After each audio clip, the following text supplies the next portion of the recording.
that a pair of multi-second winners being back in a Mets rotation? I mean, that's huge because ultimately your ace is you expect to go out and win that night, have a better than average chance of winning. So, and then when you have those downs, those tough times during the season, those are the guys that can stop an extended slide, and that's what, because invariably, I mean, every team is good. Every team has good players, but it's a question of the close games and the games that you should win.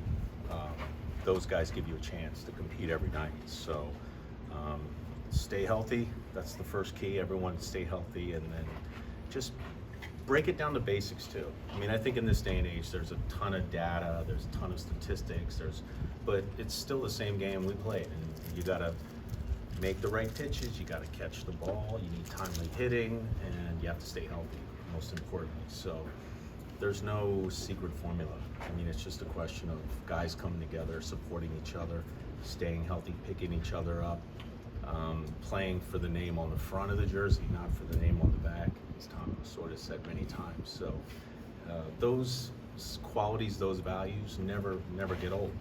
So even in a market like New York and the expectations that are here, I mean, I told these guys, look, we came in with high expectations. I mean, obviously we came close in 2000, but we had high expectations and we delivered. You know, we got to the final step. We didn't take it all the way home, but generally you have to want those expectations, and you have to kind of thrive on those sort of the energy and the excitement. And if you don't expect to win, then you probably should be doing something else. Like you mentioned something, you know, the information, the data. Now, obviously, when you played, there wasn't as much of it. If you were playing today, how much of that would you want going up there as a hitter? Well, for me, sometimes you get paralysis through analysis, so it's a lot. I mean, it's still about people, yeah, to me. And I've learned this in my retired life, is that you also invest in people. I mean, you can have every number in the world and you can have all that, but you still have to execute. You still have to go out and do the job. And I think it's striking that balance, because information is important when you see trends and anything you do. You don't just go into a business and you need to have an idea of what you're trying to accomplish. But I think the true, really good coaching, and this is what I like about Buck, is that because he has a little bit of an old school mentality, sort of like, you know, what I learned from Tommy. You still have to be able to motivate guys. You still have to be able to get guys to try to perform above their expectations. So all those numbers are great. I think they're great tools, but you do have to kind of get a balance to not where you're always, as a hitter. For me, I never really liked to look at video until the game was over. I didn't go in between innings and go, where was that pitch? What did I do? Because then you get a little bit too sort of mental, I guess, lack of a better word. So, and I'm very blessed too. You know, the guys have always been very comfortable with me, and I'd like to believe I'm approachable. And that's one of the things that I've learned is through talking, and just talking with, when I was with the Dodgers, Hall of Famers, you know, and so I always wanted to sort of relay and pass the torch and be approachable for those guys. So the fact that I could just walk right in and, you know, new general manager, new manager, and everyone just feels comfortable is an honor for me. What do you like about, I mean, you've been coming here for many years now in this sort of capacity. What do you enjoy about it? You miss the guys. I mean, when you retire, and it was like the first years were tough because you just miss, number one, having a job. And you miss the camaraderie and to come here and the jokes and just to get together. And a bunch of guys from different backgrounds, different countries, different regions to try to achieve one goal is satisfying. And it's something that you can have the biggest star in the world and the last bench guy that is not that well known. But you all have a role, and you all have to do something to help the team win. And that's something that never gets old. So even in this day and age of so much information, it's still about people, and it's still about goals, and it's still about team. And if you can achieve something together, it's for me, it's the best memories of my career, my life.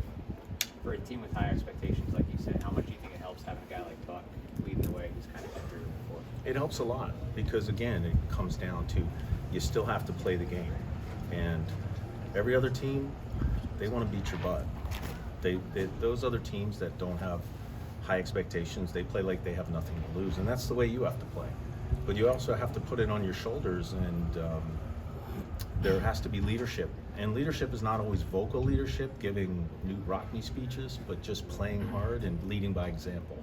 So I think it's just a question of everyone coming into their own and not being afraid to step up.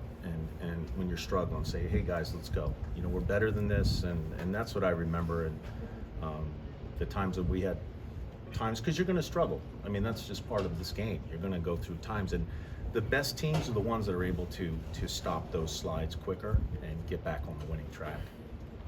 So that'll be an interesting test for this group to see how they do react. And like I said, but this year, even me getting down, you know, with the lockout, everything was kind of shuffled. But as I said, better late than never. It's good to be out here, and hopefully these guys come together.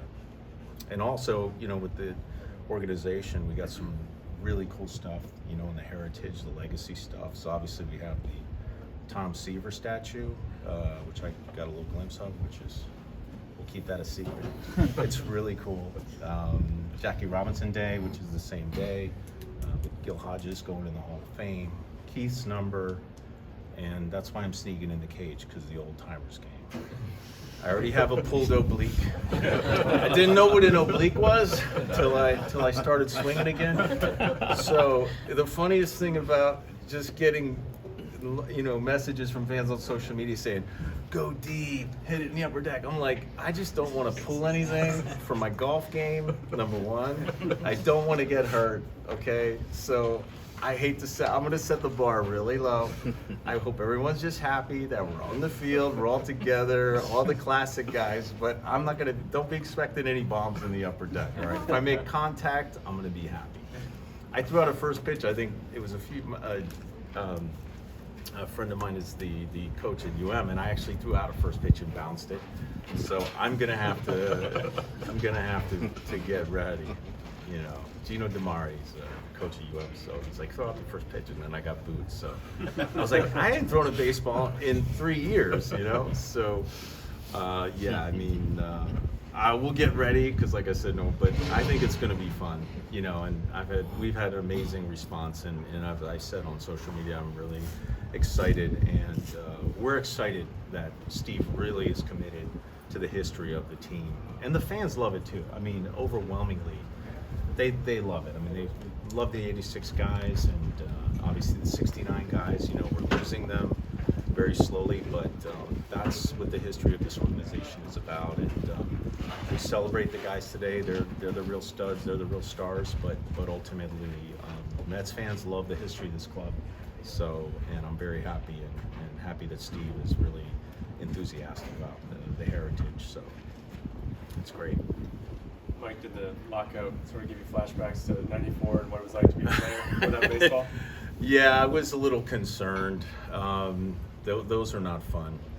Unfortunately, especially baseball, we've always been sort of held to a higher standard, and you know, it's a game that's always thrived on a connection with the fans, and I think the fans still want to believe that that we relate to them, and we do, and the players do, and so it's a balance that we have to strike. I mean, I believe every player deserves to get paid if they are, you know, producing and they create value for themselves.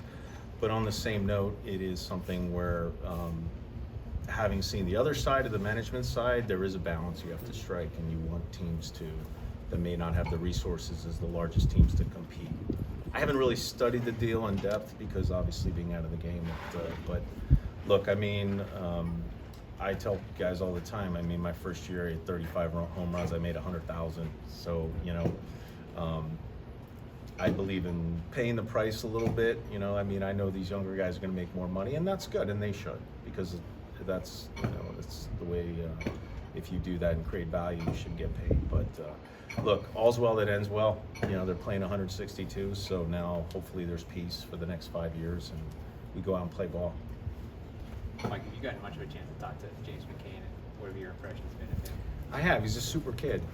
I mean, he works hard, and you know, he's a big guy, and I think he's committed to being the linchpin of the staff, because that was something that I myself really took a lot of responsibility and knew how important it was. I mean, you're catching two stud aces like those guys. It's a big responsibility, and the bullpen as well. I mean, to me, you don't have to worry about a DeGrom. You don't have to worry about Scherzer. These guys know what to do. You just have to be there and put the right fingers down. But getting a team to navigate a team through the ups and downs of a year, and the bullpen, you know, the different guys that come in and out is a huge responsibility. He's a super kid. He works hard. He's a good guy. I have a lot of confidence in him. You know, I think if he can, you know, drive a few balls, and, you know, drive in the runs you're supposed to drive into, but obviously, you know, his biggest job is to run the staff. Have you had much interaction with Francisco Alvarez? Not too much. I mean, you know, I again, it's just getting here now. I'm gonna look forward to spending some time with him, but I don't have much time this year. We kind of accelerated everything, but no, I think, and with Lindor as well. I mean, I think it's obvious he takes care of himself, and you know, the key to him and to me is going to be over the life of his career. I mean, I expect him for years to be productive here, and you know, he needs to catch the balls he's supposed to, drive in the runs he's supposed to. You don't have to be Superman. You just have to do what you're supposed to do, and hopefully, for a team to win, everyone has to have a good year together. Not one person is going to carry a team. You know, you need the greatest teams are always going to have everyone producing and doing their job. So I guess the key to him, to me, is just not feel like he has to do everything every day, be everything to everybody. Just do what he's supposed to do, and let everyone else do their jobs.